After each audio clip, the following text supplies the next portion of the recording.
Imagine a studio bathed in soft, gentle light. The silence is so deep you can hear someone, somewhere in the far corner, quietly setting a glass on a table. The director raises his hand, gives the signal, and then she steps into the light. A woman whose smile for decades was stronger than any medicine.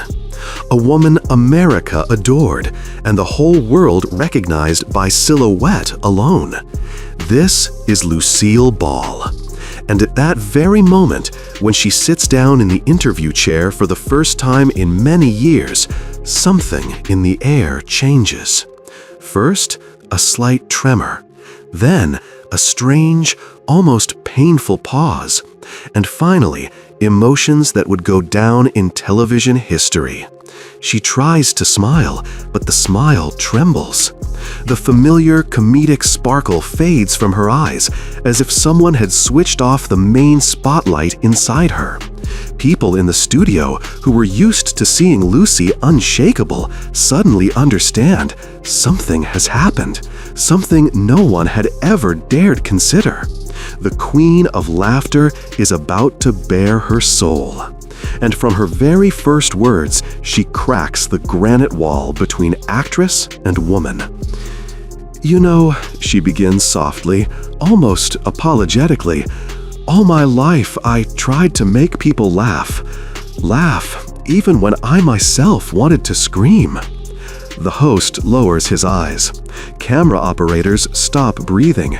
And for the first time in decades, she cries. Quietly, almost weightlessly, but so deeply that everyone in the room feels it. They are witnessing truth being born. Today, we will tell a story not about the myth, not about the icon, not about the image printed for decades on postcards. Today, we speak of the real Lucille. The woman who, in her final interview, washed off her makeup, set aside the mask, let go of the role, and showed her soul.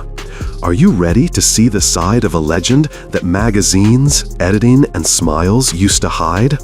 Give this video a like if you are ready for the truth behind the glamour. The place where her strength began, her childhood. August 6, 1911, the small town of Jamestown, New York. In a working-class family, a girl is born, red-haired, noisy, endlessly curious. Her name is Lucille. When she was only 3 years old, her father, the man who brought her joy, died. A loss a child cannot understand with her mind, but feels with her skin. Her mother had to work for two, taking any job she could, and they moved often.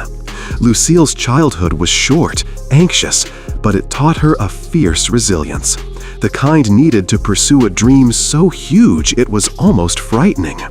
While other girls played with dolls gifted lovingly by their fathers, Lucy stood before the mirror, practicing smiles.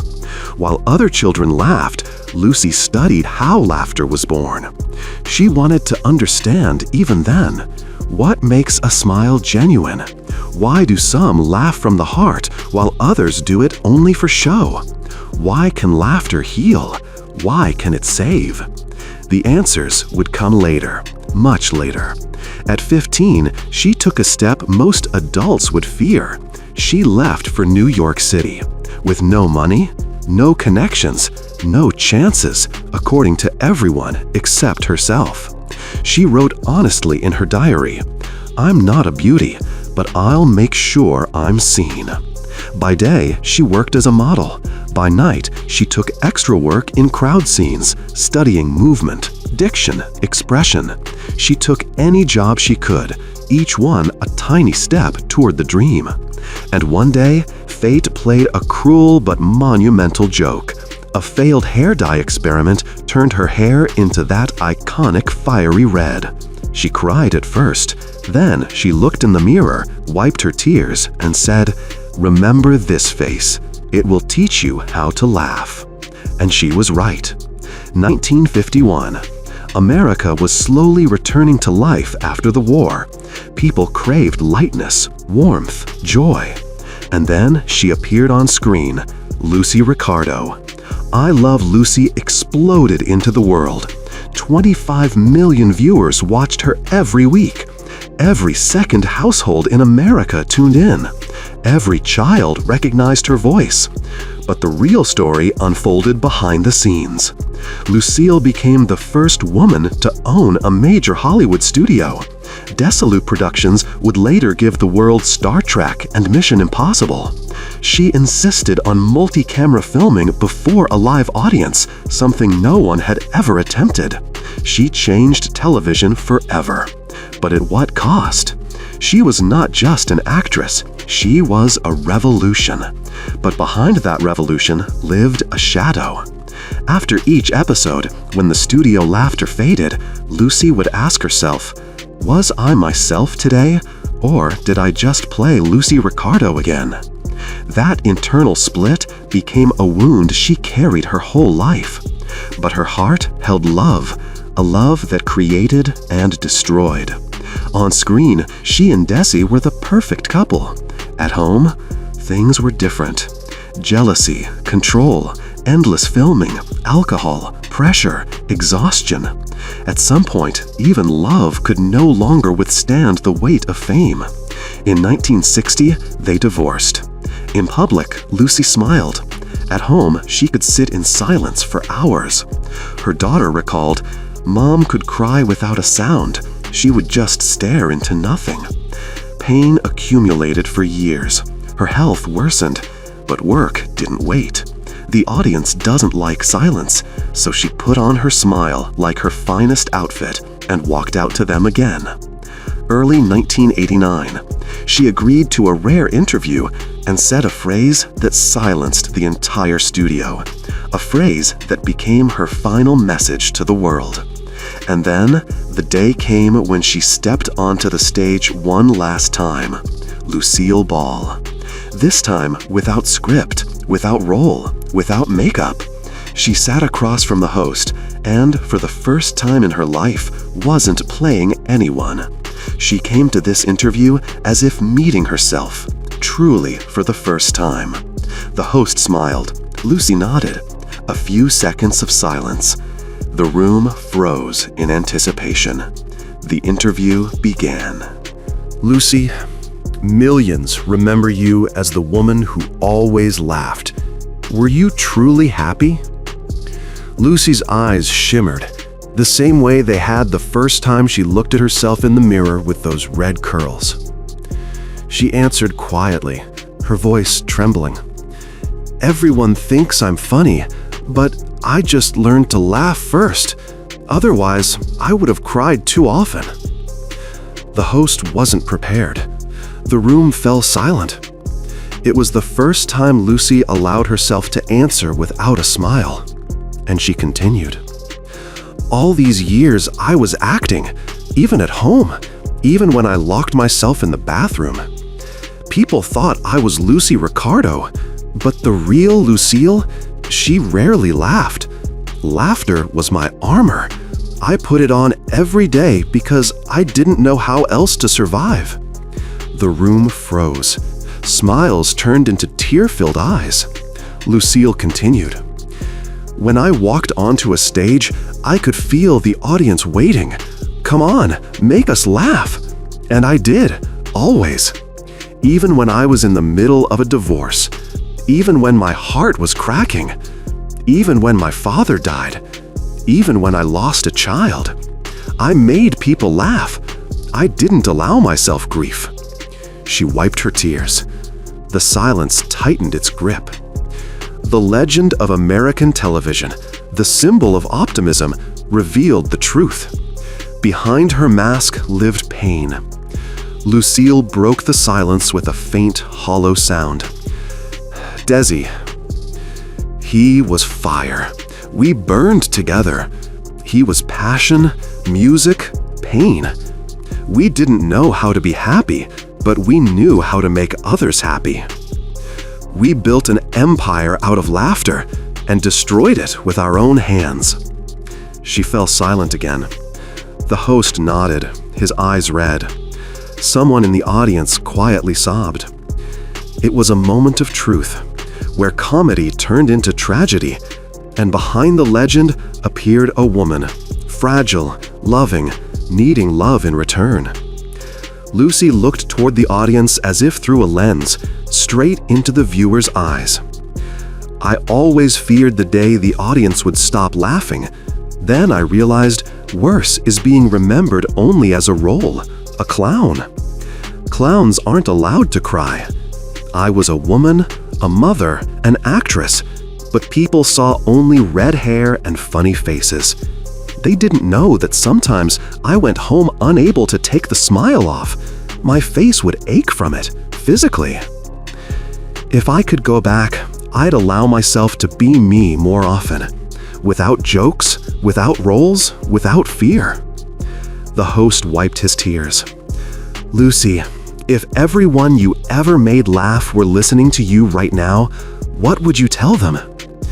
I'd say, thank you for laughing with me, and forgive me for hiding my tears. I thought you wouldn't be able to bear them, but it turns out that's what made me real. If even one person felt joy because of me, even in a moment when I myself was hurting, then I didn't live in vain. The phrase was spoken live. The studio rose in a standing ovation, but Lucy didn't smile. She simply looked aside, as if seeing those who were gone.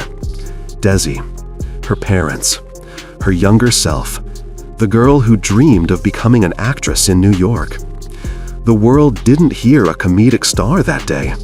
The world heard a human being, unafraid to leave honestly.